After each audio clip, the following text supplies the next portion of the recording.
Hello बच्चा लोग, 1998 के क्वेश्चन पे पहुंच गए अपन। और अगेन ये वाला क्लियरली थियोरेटिकल दिख रहा है और हेस लॉ पे डिपेंडेंट है। बहुत सारा कुछ दिया हुआ है, enthalpy of change of combustion, formation. तो देखिए कंबशन कैलकुलेट करना है, फॉर्मेशन दिया हुआ है इन तीनों का, और फिर आइसोमराइजेशन भी दिया हुआ है। तो ऐसे जैसे ही वैरायटी दिखता है, दो से ज़्यादा टर्म्स दिख गए एनर्जी वाले, समझ जाना है हेस लॉ की तरफ ये क्वेश्चन जा रहा है। ठीक है, तो साइक्लोप्रोपेन को प्रोपीन में कन्वर्ट। तो साइक्लोप्रोपेन पता होगा कैसा होता है ना, हर कार्बन पे दो दो हाइड्रोजन। और प्रोपीन होता है अपना simple 3 carbon with 1 double bond. ठीक है, इसका फॉर्मूला कोई लिखेगा तो CnH2n C3H6, ये भी C3H6 ही होता है। इसका अपने को डेल्टा एच दिया हुआ है, कितना है इसका डेल्टा एच, -33 किलो जूल। उसके बाद कंबशन वाला डेटा दिया हुआ है, तो एक एक करके कंबशन वाला अपना लिखते जाते हैं। C+O2 gives CO2। इसका अपना जो एनर्जी है -393.5 है। फिर अपने पास है हाइड्रोजन का कंबशन, बहुत बार लिख चुके हैं अब हम लोग ये वाले कंबशन वाले रिएक्शंस। तो एक तो इतने सारे PYQ करने का फ़ायदा ये होता है कि एक ही तरह का चीज़ रिपीट जब होने लगता है तो ब्रेन को पता होता है कि अच्छा क्या हो रहा है यहाँ पे। तो यहाँ पे देख सकते हैं कि जो अपने को इंथैल्पी दिया हुआ है, फॉर्मेशन ऑफ CO2 दिया है, फॉर्मेशन ऑफ H2O दिया हुआ है, और प्रोपेन दिया हुआ है। अब प्रोपेन कैसे बनेगा, कार्बन और हाइड्रोजन से। ठीक है, तो ये समझना पड़ेगा कि प्रोपेन का फॉर्मेशन कैसे डिफाइन करेंगे। ठीक है, तो और निकालना है साइक्लोप्रोपेन के बारे में कुछ कुछ। तो दिस गिव्स, बैलेंस करेंगे तो 3 कार्बन। तो यहाँ पे एक करेक्शन है, यहाँ पे एक्चुअली जो दिया हुआ है ये प्रोपीन होगा, प्रोपेन नहीं। ठीक है, ENE कर लेंगे इसको। Now the question will make more sense. और अपने को जो निकालना है फाइनल वो ये है कि साइक्लोप्रोपेन जो है ऐसा विथ एवरी कार्बन कंटेनिंग, उसका जो कंबशन होगा उसका डेल्टा एच पूछा है। ठीक है, इसका पूछा है, तो अपने को पूरा हेस लॉ अपना लगाना पड़ेगा और फिर जाके अपना आंसर आएगा।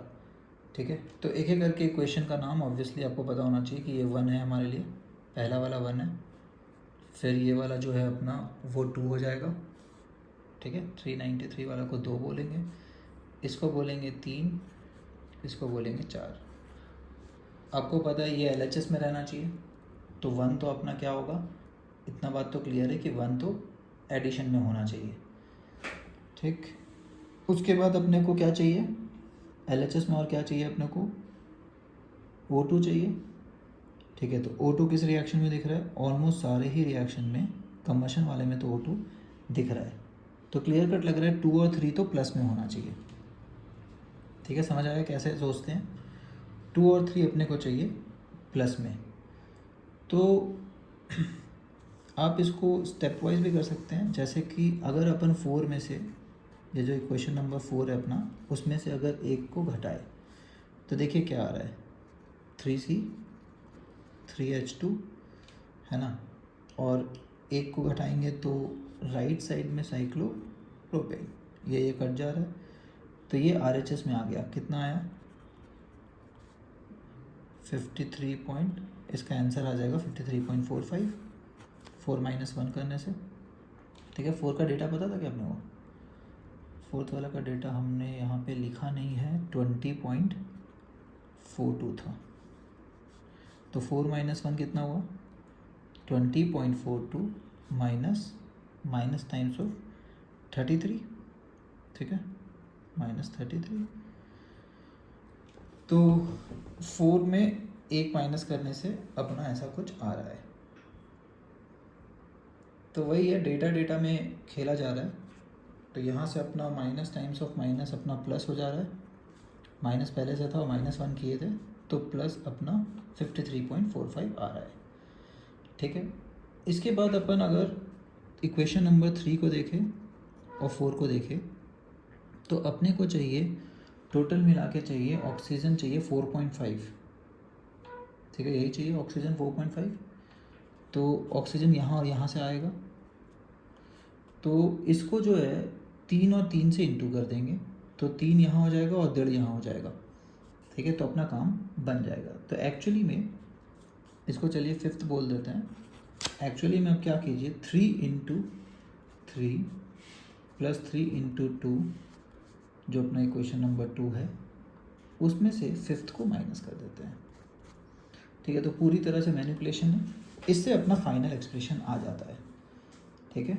और एनर्जी का जो अपन मल्टीप्लिकेशन करेंगे उससे पता चलेगा कि ऐसा कुछ आ रहा है, प्लस 3 इंटू इतना माइनस 53.45, तो माइनस में आंसर आएगा विच इज़ -209।